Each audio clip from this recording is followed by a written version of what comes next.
biologist for the last kind of 7 or 8 years, with the gap in health research in between. And more recently, I've been working for an NGO called Island Conservation, and we help to restore islands all around the world, from the Galapagos to Palau through the Pacific, and try and bring back the biodiversity that's been lost there and threatened there by invasive species. So I can delve into this a little more later. So, as I say, I'm from the area, and grew up as a mucky little kid that loved being in the green space wherever possible. So I think, like most people, I think we're all naturally drawn to green space, and I do really remember having a fascination with flight, particularly when I was younger. One of my favourite stories was Peter Pan, and I used to leave my window open at night and hope that I could learn to fly like the birds. And I think that was really the kind of started interest in birds. But I also liked digging up parts of the garden, looking for rocks and fossils, and generally getting messy wherever possible. Way back in the days of Croft Primary School, there was a really inspirational teacher there called Mr. Williams, and he encouraged us as a class to raise quails in the classroom. And we went out and we planted birch saplings in the grounds of the school as well. And the saplings are looking rather mature these days. But yeah, to get involved with tree planting was a help. But through high school, at Culture High School, I actually really enjoyed the Englishes. I was an avid reader, I loved English literature. I decided I wanted to study that at university already, and I planned to go on to a sixth form college, the John Dean sixth form college, and continue with AA levels in English literature and language. And it was only really a fortuitous turn of events that meant I was interviewed by a teacher called Mrs. Bates. She's a biology teacher, and she was a phenomenal lady and also quite encouraging of people, women particularly, to get stuck into the sciences. So she asked if I'd considered taking biology, and I said, oh, actually, of all the sciences, that's my favourite. And I was thinking between English language or taking biology. So I'm glad I met her that day and went to that college. She became my form tutor, my teacher in biology for 2 years. And after a year of that, I just loved the content and the syllabus, and I knew that that's what I wanted to go into. So she was phenomenal. In my first year, I decided that I wanted to go to the University of York and study biology, but that university required a chemistry A-level to get there. And I, at high school me, had thought that chemistry was too hard and not for me. But fortunately, that teacher, Mrs. Bates, she actually encouraged her husband, who's a chemistry teacher, to come and help tutor me after college. And I picked up the chemistry, got the required grades, and then ended up on my way off to the University of York to study biology. With your heart? When I started the course there, it was just like being surrounded by rock stars in a way, that there are suddenly all these prominent professors that are doing such incredible work in their field, and they're really inspiring. And there was a number of them that I followed. They took us out on field trips, and they taught us about the pressures that are facing our world at the moment. And the more I learned, the more I realized there's something that really needed to change, and I wanted to try and be a part of that. So it was, yeah, the kind of inspiration through a university degree that kind of helped shape that. Let's fast forward. You find yourself now working as a professional conservationist on tropical islands in the ocean. Can you paint us a picture of daily life there? Yes. So my work at the moment had been for an NGO called Island Conservation, and working as a field biologist for the Department of Conservation in New Zealand before that. Daily work can be anything from getting up in the pitch black, crawling out of your tent and chasing a critically endangered bird around a canopy for several hours, to donning a rucksack and trying to machete your way through rainforest up to the top of an extinct volcano to set up song meters so you can gather information about the different bird species that live up there. There's never really a kind of repeating daily activity in this work. But I have to say it's the field work that I really do adore. It's getting to these remote and special places where you work in a small team of conservationists who are equally passionate about species and birds, and getting to share that kind of environment and time with them.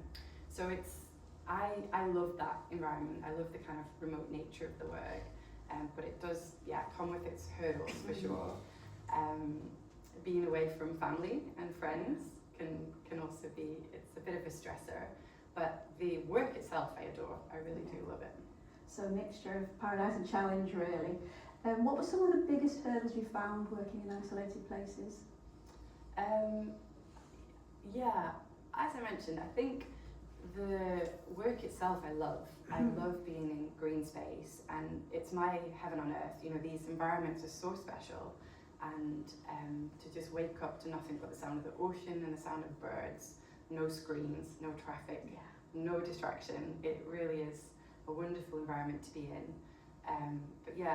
The hurdles being it's a different career choice for sure, and you can end up throwing, because you feel so passionate about this work, you can throw your whole life into it, and other aspects of life kind of fall by the wayside, I suppose. So good thing and a bad thing. We've talked about island conservation work, but what was it that really grabbed you about it, working on these islands?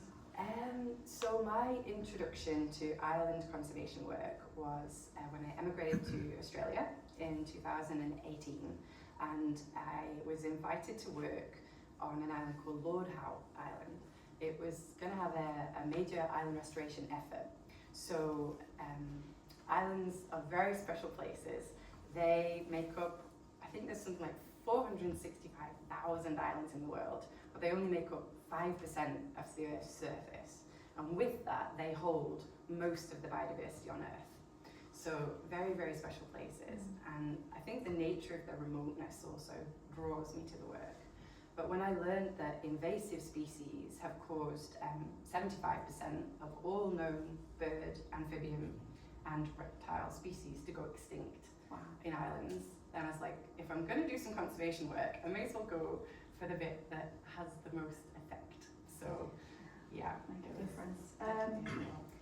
Right, the main event, and of course it was on one of those islands that the unthinkable happened. Can we go back to that day properly? What did happen?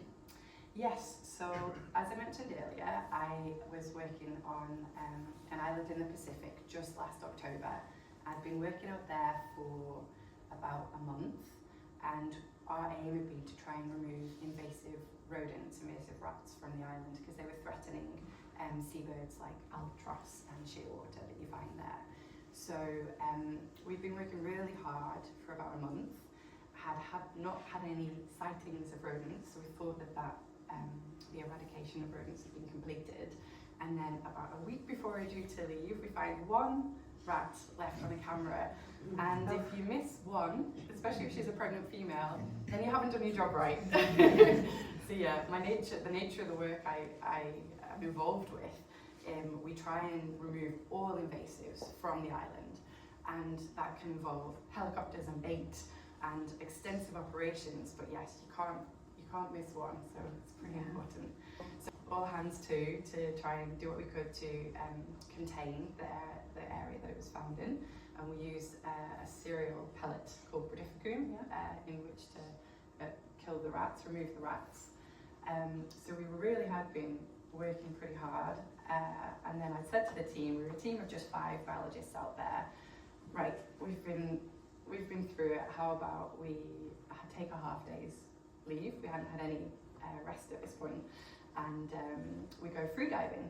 And I happen to be working with 4 other free divers. Now, free diving is a little bit like snorkeling, but you wear a weight belt, and you have long fins and a snorkel mask, so you can hold your breath and go a little bit longer with those long fins. The weight belt helps your buoyancy be controlled, and you can stay underwater and look at all of the beautiful fish and the different species that you find down there. So the 4 of us decided to set off.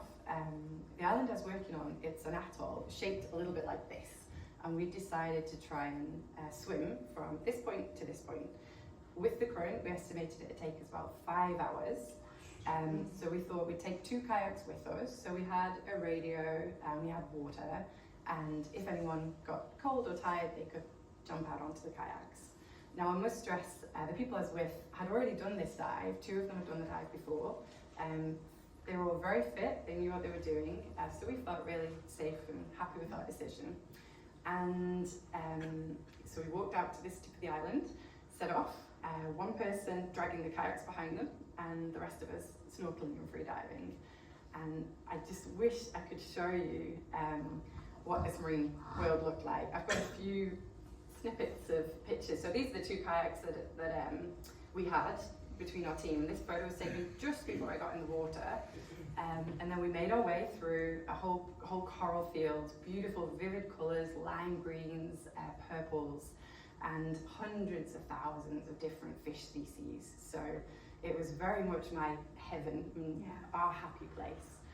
And we slowly made our way for a couple of hours through the shallow reef and diving and kind of weaving between these different little coral bummies. And then we got out towards the reef break and crossed over that and made our way to what you call the drop-off. So it's where this coral atoll in the middle of the Pacific Ocean suddenly shelves off very deeply. And yeah, you have this big, clear, blue void in front of you, which can be a little bit vertiginous, but yeah, it was lovely. So unfortunately, just as we were at the middle, you can see where this is going, the midpoint of the dive, as far away from land as you can be, a grey reef shark came up out of the blue and started kind of checking us out. Now this is completely normal. I must stress, on Wake Island, we'd already had a few free dives, and there's hundreds of them everywhere, and they're not a species that you usually would worry about. They're usually very inquisitive, we're very timid, and they're more scared of you than we are of them. So seeing a grey reef shark was nothing abnormal, my colleague and friend Joby, he was down in the water, and it came and passed quite close to him, but again, nothing abnormal. This is the shark, the one. And then yeah, Joby came onto the surface safely. We take it in turns, dive one at a time, so you make sure your partner's okay before you go down. And then I dove down to about 15 meters. I was just floating mid-breath hold, looking at a school of unicorn fish, when this darting movement caught my vision.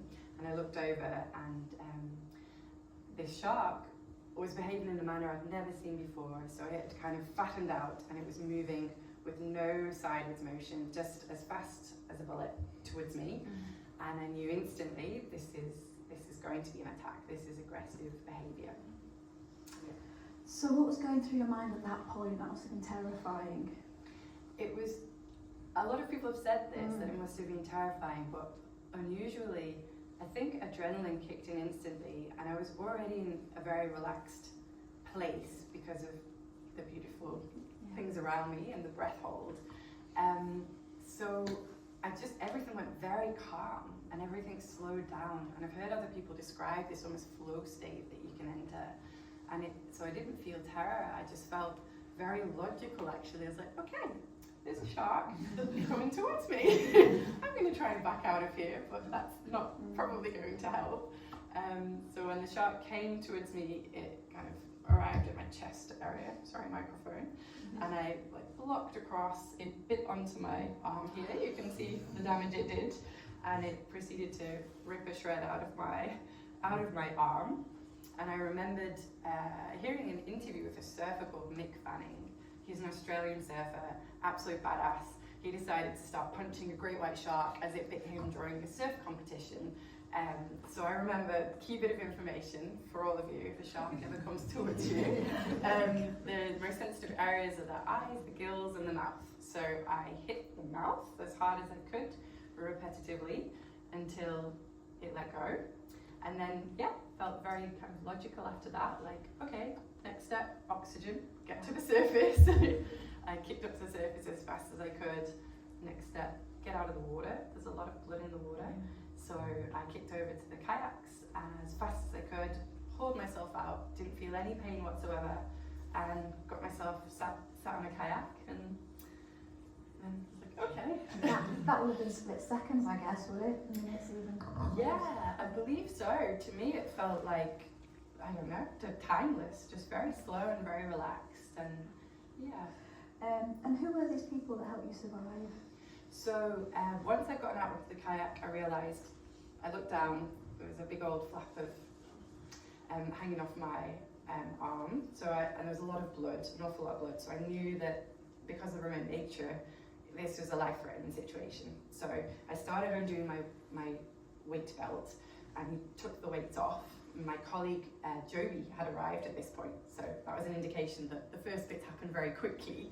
And he helped tourniquet my arm here. So again, if you ever have a major bleed, tourniquet above the bleed, and tightened up the dive weight belt as tight as we could. And then Joby, a competent Hawaiian field biologist who I now owe my life to, he paddled me back to land for about an hour and 45 minutes as fast as he could. And yeah, we had to stop once more en route because I was still bleeding a lot and needed a second tourniquet. So we used rope from the kayak, cut that off, tied that as tightly as we could.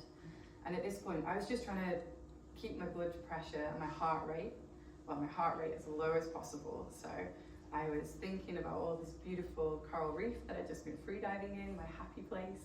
And meanwhile, Joby was kayaking like a madman to get me back to land. So his partner Kapua radioed base and let them know that I was on my way and that yes, they had heard correctly. There was a shark bite on its way back to the island.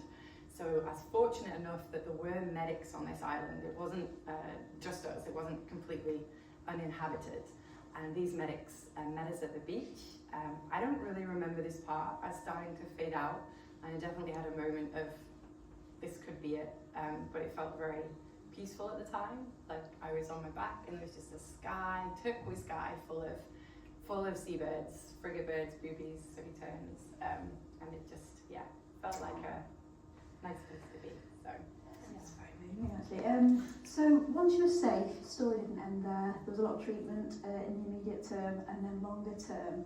What did that look like for you?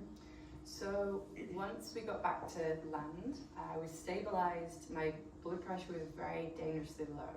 I was stabilised with IV fluids by a medic there, who I also owe my life to. I couldn't have morphine at the time. I wasn't allowed any pain relief, and pain had really kicked in.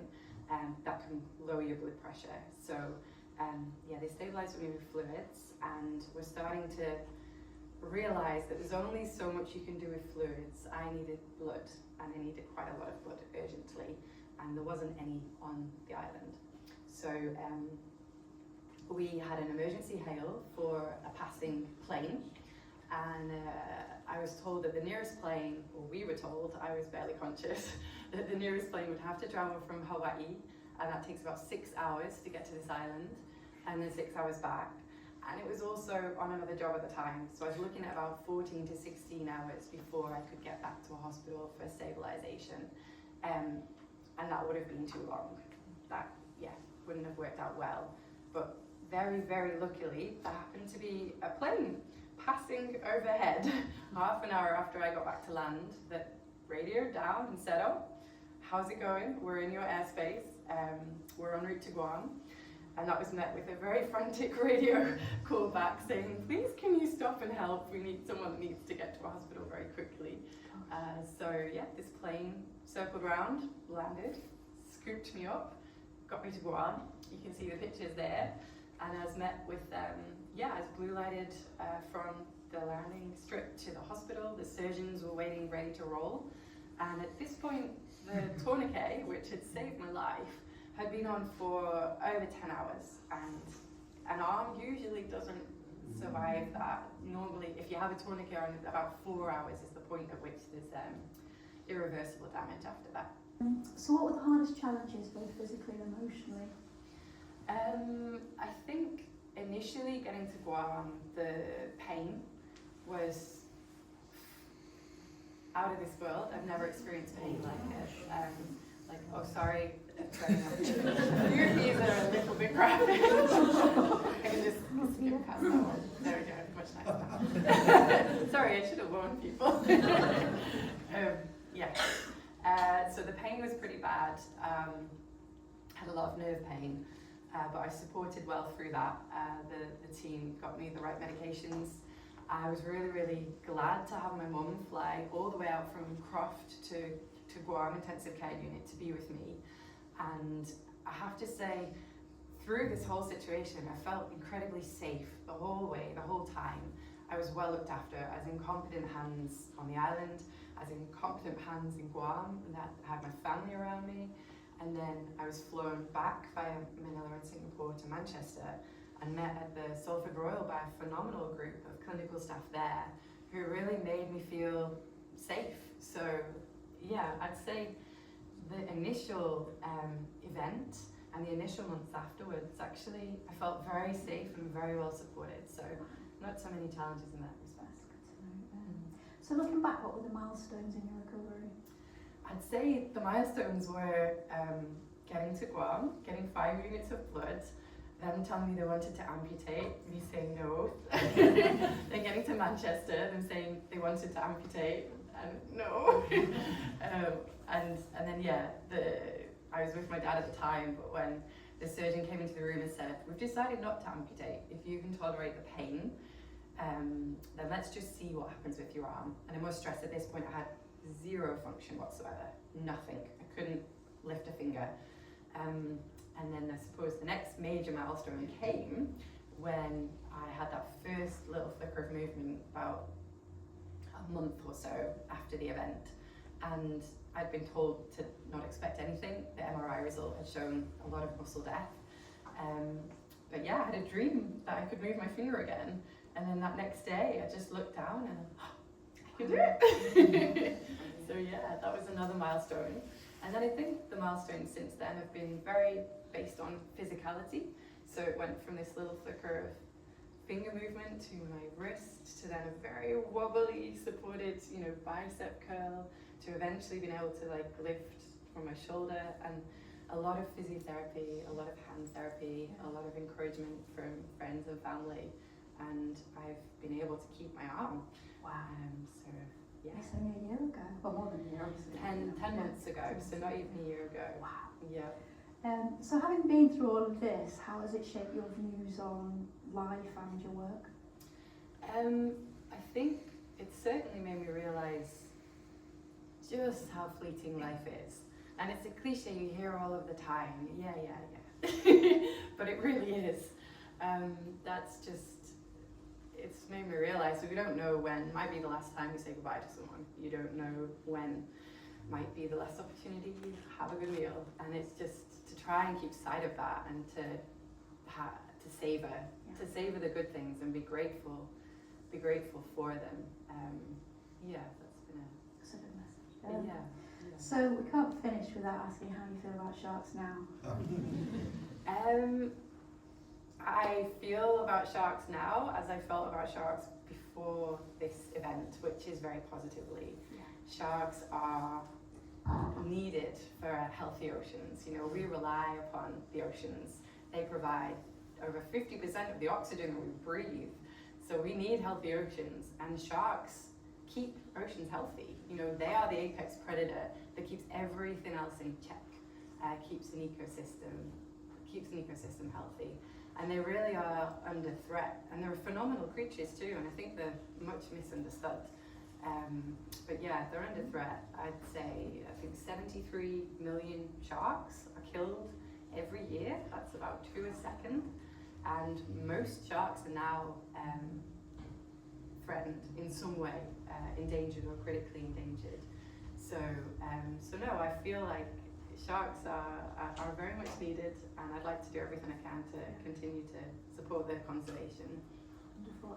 And you are doing just that. You're supporting the Shark Trust tonight. What is it about their work that means so much to you? It's a charity I've always been aware of, and a few of my friends have been involved in campaigning for. But yeah, they operate in the UK as a conservation charity and globally, and they have a multifaceted approach. They provide education to people from school age right the way through to adults. They have their own conservation projects that they fund in the Mediterranean and then in offshore marine environments. And they just do phenomenal work. So I'd like to support important. Buckets around the place. Yeah, if anyone would like to help support the Shark Trust, then we'll take donations tonight. And talking about lasting legacies and that kind of thing, if a young person came up to you, especially a young woman, and said, I want to do what you do, what would you say to them? I would say, do it. I think conservation work, particularly in the UK, it's competitive. A lot of people want to work in this sector, which is phenomenal, and we need more people working in this sector. To underpin that, we need more funding and we need more prioritisation for the conservation of our very special and much needed green and blue space. So I'd say that as a woman taking a career choice to work in remote islands around the world, then be aware that life might not look like normal life. Those kind of the potential to have a family, for example, or whatever life might look like. It could be different for you, but if it's something that you feel passionate about, then follow it, absolutely. And don't be perturbed by something feeling too hard or too competitive. Yeah. There's always a way, and sometimes you have to wiggle. I worked in health research for 8 years. I started wanting to work in conservation biology with the Wildfowl and Wetlands Trust, doing phenomenal work with the migratory geese and swans, and I was so inspired by the group of people I was working with there. They really were like finding your tribe, finding your people, finding your passion. And I knew at that stage, and this was 2011, this is the work I want to do. But there's financial pressures. I was volunteering at this point. You can't volunteer forever. My partner had been offered a job in the Lake District, so I decided at that stage to have sensible hat and put sensible hat on and follow the permanent work in health research for 8 years. But yeah, I'd say to that young person or young woman or any person, don't wear your sensible hat. Life is short. And I'm really glad that it was an opportunity. I emigrated out to Australia in 2018, still working in health research for the University of Newcastle out there. But I worked part-time, and that gave me the opportunity to be able to afford both time and financially to go back to conservation. And I didn't expect that wiggle in my life, but I'm so glad for it. So and where it's brought me to. Yeah, it's an amazing journey. And finally, if you could leave us with just one message, something you'd like everyone here to take away with them from your amazing story, what would that be? Lots of messages. I think, as I alluded to earlier, I've always thought the important things in life are people, place, and purpose. If you have the right people around you, if you find the right geographical place or home, wherever feels like that right fit for you, and more so your purpose. If you find that thing that makes your eyes light up and enriches you and energizes you, and you just want to tell everyone about it all the time and talk about birds far too often, I'm sorry, then follow that, and infuse your life with as much of that as you can, because it's good not only for you and those around you, but it's good for the cause that you're passionate about, wherever it is and however you might want to help. Yeah, follow your excitement. Absolutely. So, is there anything else? I know you love talking about islands and birds. David Attenborough, we haven't mentioned David Attenborough, have we? No. Yeah, so David's I feel, been a little theme that's weaved its way through. So when I started working conservation for the Wildfowl and Wetlands Trust, so David Attenborough was a close friend of the founder of this charity, Sir Peter Scott. And it was my first day working down at Slimbridge, and I was getting to meet the science team. I was working in health research at the time, looking at lead toxicity and how lead shock can affect waterfowl and cause lead poisoning. And I just had my mug and was headed to the tea room when Sir David walked past me. I didn't even know he was in the building, let alone just coming back from the tea room. So I was flabbergasted and didn't manage to even utter a word. Yes, that was but he's someone that really inspired me, and I'm sure that's the case for a lot of people here too. He's a national icon, and he's brought nature to our homes and our screens. And increasingly so, he's shown how our effect on these species and the natural world and what we can do about it. And I don't know if anyone has seen Ocean, his most recent film. It came out for his 99th birthday. But yes, more recently, Sir David entered my life by way of a letter, thanks to my incredibly thoughtful mother, who had written to him just to let him know that he'd been a source of inspiration for me, and a shark had nibbled me, and that I might want a few nice words from someone. So I arrived back from hospital as discharged just before Christmas last year, to an envelope and a rather excited looking mum and dad. And I opened and I had a letter from him, and he'd written at the age of 99 a handwritten note to say, I've heard your story and good luck, and I've not had to come across this kind of a hardship myself, but good luck and keep doing what you're doing. So. Yeah, I think we'll wrap it up, but thank you so much. Clap as loud as you like.